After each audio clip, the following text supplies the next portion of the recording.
Hey Shane, this is Charles Dobbins, just so you know, or you can call me Charlie, whichever one is more comfortable for you. All right, so this is how I operate, and I typically do the first property package together on a video recording where I share my screen with you so you can see exactly how I operate and how I would analyze this particular deal.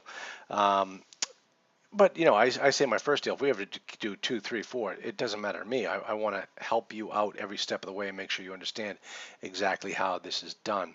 So the first thing I do is I look at the offering memorandum, the broker property package, and I look at it with a very jaundiced eye. I don't trust anything anybody tells me. All right, so in this particular case, I'm looking at the first page and I look at the two pictures that they have out here. And I think to myself, okay, it's a broker's responsibility to put this property in the best light possible. So therefore, he is going to do everything he can to make the pictures look good. So these are the two best pictures he could come up with. All right, let me just fix this right here. This always pops up. Okay, so in this particular case, if you look on the left-hand side, nice, beautiful trees, very low cut landscaping, beautiful green grass. Obviously, this was taken during the summer. But let's take a look at the structure. And what do we see about the structure? The first thing we see is that it's a flat roof. Flat roof in Wisconsin. Are you kidding me? Are you kidding me?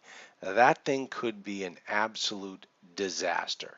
So we want to think about that as we're going through the due diligence, as we're going through the numbers. We want to think to ourselves, holy cow, this thing could be a sieve in a rainstorm or a sieve in a typical Wisconsin winter. The next thing I look at are the windows. If you look at the windows, they have these two double panes down the bottom. I'm looking for how they heat and cool the units. I don't see any type of units like HVAC units outside, and I don't see any in-wall AC units whatsoever. So my question then becomes, how are they heating and cooling this property? And that's going to pose a very big issue as I go through the numbers. Okay, it's a two building, 30 unit property. That's a phenomenal size. I love that size, especially if, in your case, I think you said you've been dabbling in real estate, you've done a few smaller deals. This is a perfect size deal. Here I am out here teaching this how to own 1,000 apartments in 5 years. And all I tell people is in your first deal, just buy 20 units. That's all I ask. Just buy 20 units. This one is 30 units, perfect size. I love this size.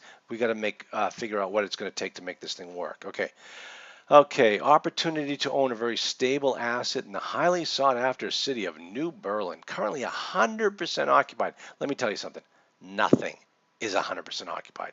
People die, people divorce, people move.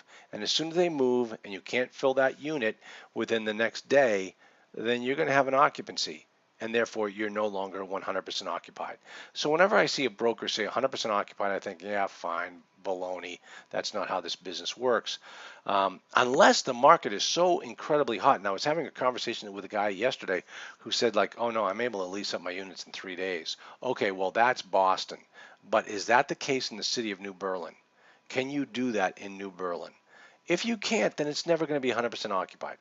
Very little historical turnover. Now, note the term here, turnover, which means that people who move in there stay a long time. And you can see that in the financials when it talks about the turnover costs. All right. So because he says this here in the little sales pitch, we are going to look for those numbers in the income and expense statement. Laundry hookups in the townhouse units. Okay, that means the number of townhouse units, we're not going to receive a dime. All right, we're not going to make any money. And the other thing is, if we're paying for the water, we're paying for those laundry hookups. Then he's got coin operated laundry in the apartment building, which means that on the income and expense statement, there should be an income section for the laundry. Now, what this means is we have a rule of thumb as to how much money you should be making on your laundry. It's typically $10 per unit per month is what type of laundry income you should receive. Now, if this thing is 30 units, but only 15 are in the apartment building, we should be receiving $150 of laundry income per month. All right, now we'll see that as we go through the financials. All right, lot size, I don't care. Square footage, I don't care. Year built, 66. Okay, well, that's kind of a problem. That's an old building. That means that there's going to be a lot more repairs and maintenance on this property than others. That means that that roof has had to be replaced and had to be fixed many times. When you go to do the due diligence, you are going to be going through that property, looking at every ceiling, looking in the corner of every ceiling, going into every single closet, looking at the ceiling in every single closet, and looking for water damage. That's the key. That's really what you're looking for, okay? So 66 is a problem, but here's the issue. I don't know Wisconsin. There may not have been anything built like this since 66. You guys have maybe have gone through a drought. Kansas City is the same way. A property built in 66 in Fort Worth, Texas is being torn down because there are so many properties that have been built in the 80s that are taking its place. But out there in certain parts of the Midwest, they haven't had that type of growth. So you really need to understand your area and know, okay, 1966, what's my competition here? Oh, you got a property down the street. Well, when was that built? 1967. Oh, okay, so I'm still in the marketplace here. So that's what you need to understand as you go through it. Construction, brick veneer, and vinyl siding, rubber roofs, flat rubber roofs pierce. When they pierce, you have to fix them. They leak. Okay, we need to get that thing inspected before we buy it. Okay, now check this out. Gas boiler heating system for the 16 unit. That means for 16 of the 30 units, there's one source for the heating and the AC. One source. That's what we call, it's a typical, same type of thing as a chiller boiler system down in Texas. These are not good properties to own.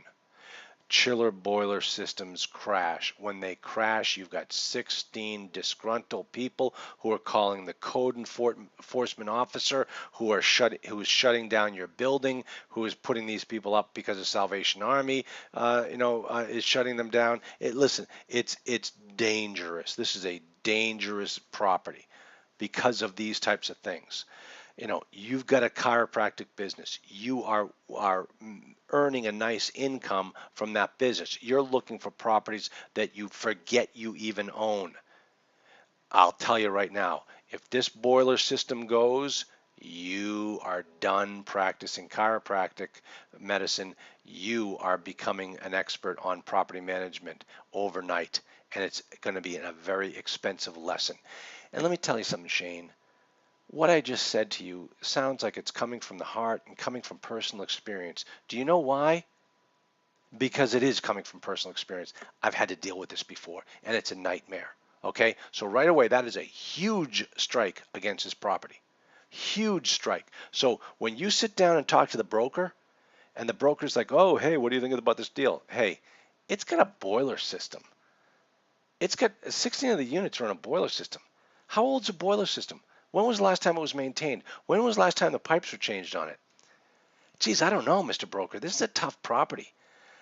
I mean, obviously the seller knows this. I can't give you the price you're looking for because I know when this thing goes, it's going to cost me $50,000. It's going to cost me $50,000 to fix this thing. And the broker's going to say, oh, no, I don't think it's going to be that much. I go, really? How many chiller boiler systems have you owned? And I'm telling you personally, it cost me $35,000. I had to come up with the money overnight. Wasn't pretty. Okay, 30 parking, no big deal. Real estate taxes. Now look at it, it's 2016. They're using $30,872. Yeah, okay, well, you're going to buy it in 2017. Let's find out what that real number is. Let's contact the assessor's office and figure out what it is and figure out what happens in your marketplace when you buy the property. Do they reval the property? Do they come in here and say, oh, guess what? We're going to use the price you bought it for as the valuation. And then all of a sudden it's not 30,000, it's 45,000. You need to know that before you start making offers on these types of properties. Okay, 14, 3 beds and townhouse style, 8 2-bed and 1 bath, 8 1 bath. Okay, 2.65 million. That's the number we're using, 2.65 million. Okay, cool. Now, next. Okay, yeah. Pretty pictures, pretty pictures, pretty pictures. I don't really care. Okay, there's that big, huge flat roof right there. Look at that flat roof. Oy vey. Oy vey. And look, I think I might have it all the way through. Yeah, he's got flat roofs all the way through. Oy. But it's surrounded by a single family home right here and a street on this side. He doesn't show us what's up here. He does not show us what's on this side, what I call the north side. So you need to drive around and find out what's on this north side. Is it my competition? Look at it, that's where my driveway goes. So the driveway probably goes out to a street. You really want to look at, and the thing about Google Maps, if you can get on Google Maps, it's free, download it, it's fantastic. Google Maps is going to let you know exactly what your neighborhood is like, and this one's pretty cool. I like all the trees, very nice, and it's a lot of grass. Listen, this is a oh, I hate the fact that it's a flat roof. I'm looking at the property right up here. I hate the fact that it's a flat roof. Man, you could pitch the roof if that's your long-term holder. That might work. All right, next thing, let's go. All right, I don't care about that. I don't care about that. Let's see, Park View. Okay, so what do they get? They give me a pro forma. Oh, come on, guys. Come on. Give me something more than a pro forma. I don't care about a pro forma. Pro formas are made up numbers. Pro forma is Latin for pretend. I don't even want to look at this. I don't want to look at it. Ooh. Oh, wait a minute. Debt assumption. Huh. Time out here. Whoa. Have you seen anywhere in the previous 3 pages that we've been looking at that we're assuming the existing debt? I didn't see anything. Now he's telling me that I have to assume the existing debt. Essentially what he's saying is, here is the loan amount, here is the interest rate, and it's a 30-year amortization. So those numbers that I just highlighted here are fixed costs. You cannot change those numbers. As a matter of fact, what I'm going to do right now is I'm going to write down on a scratch pad these numbers, 2.65 million, okay, a loan amount of 1,987,500. Isn't that a crazy number? And then we're going to do 4 1/4 for the interest, okay, and it's going to be a 30-year amortization. Okay, now I'm going to need those numbers when I go into my cash flow analyzer, and I'll show you why in a moment. All right. Rent roll, okay, yeah, I'm not going to really dig into this right now. That's not important to me right now. Broker disclosure, yeah, okay, these guys are typical residential brokers trying to sell a multifamily. All right, so he really has not, okay, so, all right, here are his expenses. He's got admin at 6,000. He's got the management fee at 5%. He's got the utilities at 25,248. He's got the R&M, repairs and maintenance, at 23,391. He's got the personnel, which is another word for payroll, at 6,240. Marketing of 3,000, and insurance of 9,300. No, and the taxes of, oh, now good, they went up on the taxes. Oh, yeah, good. So they did the work for you. And the replacement reserves, isn't that interesting? The replacement reserves above the line of $9,000. Now, listen, there are plenty of videos on my membership site where I talk about the replacement reserves and what they're doing here. Now, let me explain to you what's happening. Just so you understand what replacement reserves mean. It means that the bank is telling you that they say on a, hold on a second, let me do a little bit of math here. We got $9,000 divided by 30 units. Okay, so what he's saying is $300 per unit per year. This is what this means. In order for you to get a mortgage on this property, the bank is going to require you to reserve a certain amount of money per month, per unit, in order to spend it on the property in the form of capital improvements. And what they typically do, the number that they use is $300 per unit per year. I'm sorry, yeah, $300 per unit per year for replacement reserves. Now that means that every time you pay a mortgage payment, you're going to pay 300 times 30 divided by 12 out of your mortgage payment, and that portion is going to go into a bank account with the bank that you can use, and you can use it strictly for capital improvements only capital improvements. You can't use it for operational expenses. You have to use it to improve the property. That's the only reason you can get your hands back on that money. Now, depending upon the bank, they will say, okay, well, you have to spend this money first, and then we'll reimburse you out of your bank account. So you got the money there in the bank account, but you got to spend it first. So it's a reimbursement account. Different lenders will handle that arrangement differently. Some of them will work with you and say, hey, listen, I just got whacked with a pipe that burst from the building to the road. That's a capital improvement. I need $6,000 fast. Can I tap into my account right now before I even pay the plumber and grab that money? Yes, we'll work with you and make sure you do that. Only good lenders do that. Walker and Dunlop, great lender. That's how they operate. Other ones will require you to put the $6,000 up front and then wait to get it out of your replacement reserve account. Now, here's the thing. The replacement reserve can only be used for capital expenditures. Capital expenditures are not operating expenses. If it's not an operating expense, it falls below the net operating income line. And when it falls below the line, it increases the NOI, and therefore it increases the value of the property. Now look at what they're doing right here. They're putting that capital expenditure above the net operating income line. Therefore, they're reducing the NOI and they're reducing the value of the property. Why would they do that? They are helping you buy this property at a lower price. Well, the thing that you always have to understand when you're looking at these numbers is you always have to think about who is your audience. Now, in this particular case, you are the audience, but at the same time, your lender is the audience. When you're dealing with a bank always puts the reserve replacement figure above the line in order to calculate out their debt coverage ratio, because they want to make sure that even after you've put money back into the property, you still have enough money to qualify for the mortgage. So that's why, from a lender's perspective, the NOI falls above the line. Now, Shane, if you're out there buying these properties and using other people's money to help you finance these deals, you're going to put that reserve replacement below the line because it goes towards increasing the cash and cash return for the property. So it increases the NOI and it makes the property look better. So you're going to make the property look better for your cash investors. And guess what?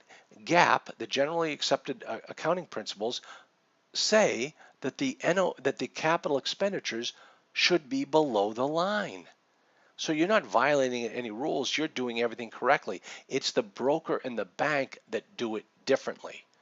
Okay, so that's why you see the reserve replacement above the line. We are going to keep it outside of that number, and we're going to use it to our advantage when we're negotiating with the seller. All right. Now, so I've got the numbers. Now, the thing is, this whole thing about the debt assumption really bothers me. That here we are on page 6, and there is absolutely no discussion of the fact that it's an assumption. All right, that's a problem. I wouldn't even contact this broker. I mean, I wouldn't even make an offer until I've had a contact with a broker and figured out, is this an assumption? Because Shane, I'm telling you right now, if it's an assumption, our LOI is going to be entirely different. But so therefore, we can't even make this offer until we know that information. Now, let me just say this to you: if you don't feel comfortable, you think this is kind of outside your frame of reference here, don't worry about it. I will be on the phone call with you with the broker asking these questions. I will help you through this thing every step of the way. I'll show you exactly how to do it, okay? So don't be intimidated by the fact that there's this term in here about the assumptions. Don't worry about it. Now, here's your analysis. There's the apartments. You got it right there. It's 2.65. That's their asking price. All right, so we scroll down. Okay, now right away, okay. All right, Shane, take a look at this. Let me show you this. Here is your contract price of 2.65. Down here, if you enter a cap rate of 8%, the end of year valuation based upon the NOI that you calculated means that this property at an 8 cap is worth, at the end of the first year, $38 million. I'll tell you what, I'm investing in this property tomorrow because you paid 2.6. and at the end of the first year it's worth 38. So right away, I know you did something wrong with the NOI. That's okay. We'll figure it out. We'll get it fixed up. Now, here's the problem. You put in 20%, okay? But remember, they said it was an assumption. And when you're dealing with an assumption, you don't have the ability to recalculate the mortgage amount based upon the purchase price. You have to go with the numbers that exist already. So in this particular case, you have to put in 9.85 500, okay? I did it wrong. Yeah, that's good. And then the interest rate is 4.25, and it's a 30-year AM. So that's it. You can't even change those numbers. That's the number, because that's what they're saying. You have to assume the existing mortgage. And the only reason why I say that is because of that one word on the proposal. Other than that, there's no other place that even mentions it. Okay, so right there we've got to figure out what the problem is with the NOI to recalculate that. But this page is all set. Now let's jump over to the income section. All right, let me talk to you about the income. Oh boy. Okay, so let me explain to you what happens here. There are three types of units. There are only 30. There are three types of units. There are 30 units total. Up here, you select up to 10, okay? And then it pops it right up here. The reason why you do this is, believe it or not, this is one of the misnomers or misapplications of Doug's software. It says the number of units. What it should say is the number of types of units, okay? Here you've got three types of units. 30. So you're not going to use 30 units. You're only going to use 10. Okay, so here's the problem. I see what the problem is. You're putting in the annual rent for each one of these units and not the actual number. So what I'm going to do is I'm going to jump back over here. Oh, hold on a second. Did I already kill it? Hold on. I will. I'm going to pause this. Okay, so what I'm going to do here is I'm going to jump back over here to the okay, so this page I want. Now the problem with this page is you see all these different rent amounts, all these different numbers. So instead of doing this, what I'm going to do is I'm going to take the actual annual of 24,840 divided by 30 units. That means each unit is renting for $828 a piece, okay? So here, 828, oh, that didn't work out. That didn't work out very well. Here, let's try it again. 828, 828, 828. That's the 828, 828. Boom. All right, so that is what our annual, right here, potential rental income is on this property based upon the rent roll.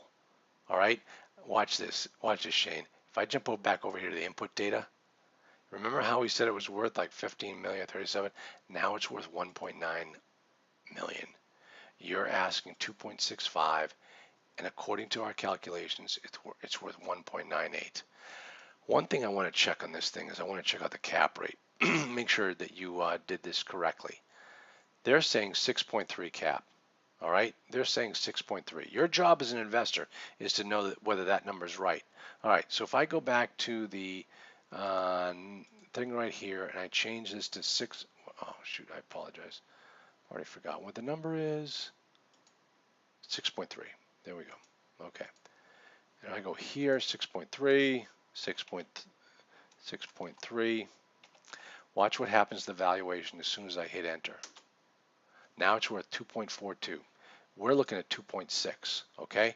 Now the broker's telling us it's worth 6.3 cap rate. You're gonna need to go in and validate all that information. All right. So income. We fixed the income. We now need to go back and fix the occupancy. So let's see what he has over here. According to this, and see, here's the problem. He's telling you the total income with a 3% vacancy is 294,000. Well, hold on a second here. When we go back over here to this number, 294, All right, that's the gross potential. Now they're saying 3% vacancy. I like your 5. We're going to leave the 5 there. Okay, everything looks good. We got the laundry income of 4,900. Hold on a second here. That's not right. Let's go back here. Other income. Other income, $6,000. Okay. Now, if we take the $6,000 divided by 12, that's 500 bucks a month. Let's go back over here to this number, laundry or other, well, let's call it right here, other income. And it's $600 a month, not $4,900. That's going to have a huge difference. Watch this. If I jump back over to the input data tab, now where it was with 2.65, now it's worth 1.685. So this property is not as pretty as we thought it was. Now let's take a look at the expenses. Oh boy, look at you go. All right, let's see here. Let's take the administration. Let me just do a jump back over here. Administration 6,000. Okay. All right. You got it all over the place. Holy cow. You got the expense ratio of 63,000. You got the total expenses of 184,000. Before I start to go back and change your numbers, let me go back and see how the what these guys are showing for total expense 127, and you're showing 184. Huh. Okay. You know what? I don't want to monkey around with your numbers. I want to know how you came up with that, because I'm not seeing these numbers up here. You might have more information than I do. Okay, you know what? So I am not going to change the expenses here. I'm not saying that yours are right. I'm not saying yours are wrong. I just want to go back and figure them out. I think, yeah, well, you know, it's a 30 unit. 10 might be high. You know, you might try and drop it down to 8. You could probably get it for 8. All right, but let's have a conversation here about how you're coming up with that number, or how you're coming up with 178,000 when they're at 127. Not saying you're wrong, nothing like that. Okay, so what we need to do is, now that we've got the yeah, look at this. These numbers are not looking good. These numbers are awfully red, awfully red. So I want to show you how this works. But before we start getting into this, we need to work on those expenses. I think you and I might need to have a conversation about those expenses so that you and I are on the same page. Okay. Right now it's showing an NOI of 112,000 based upon your numbers. The cash flow before taxes is negative, not good. The debt coverage ratio is 0.96, not happening. The cash and cash return is 0, not happening. So what that tells us is we've got to go back and we've got to monkey around with the purchase price, because we know that it's worth 1.7, but you've got the contract price at 2.7. Watch what happens when we change this to 1777951, and then we jump on over the cash flow analysis. Oh, hold on, it's got to change. Still spinning. Let's give it a second. Okay, that's that's weird. Hold on a second. Oh, you know what? I'll tell you what the problem is. Oh, here's the problem. This is the problem. We changed the contract purchase price to 177, but remember, this is an assumption. The loan amount is 1985. The loan amount is 19. If you're buying this property, you're taking on an existing loan of 1985, but the property is only worth 1.77. You can't buy this property. You just can't buy it. So, okay, Shane, before we go any further, what we need to do is we need to, because watch what happens. Watch what happens here. Let me go back and see if I can space this out. Okay, okay, can't retry. Okay, retry this. Okay, there we go. Okay, so if I go here, cancel. If I come up here and change it to 25%, boom. Now it changed that loan amount based upon 25%. Let's go with 20%, which is what they have now. And I jump over here to the cash flow analysis. Oh, what do you know? Now I'm up to a debt coverage ratio of 1.3. Now I have a cash and cash return of almost 8%. That's because you cannot assume the existing mortgage. The existing mortgage is too rich for this property. That's a problem. So we need to have a conversation with the broker regarding the assumption. We need to have a conversation with the broker regarding the assuming the existing debt. That's a problem. That's a deal killer. It's a deal killer. It is going to his acquisition of that mortgage X number of years ago is going to prevent you from buying this property. Hey, that's how it goes. That's his fault, not yours. Move on to the next one. But let's have a conversation with the broker so that you understand exactly what's going on here. All right. Hopefully this was helpful. Hopefully you get it.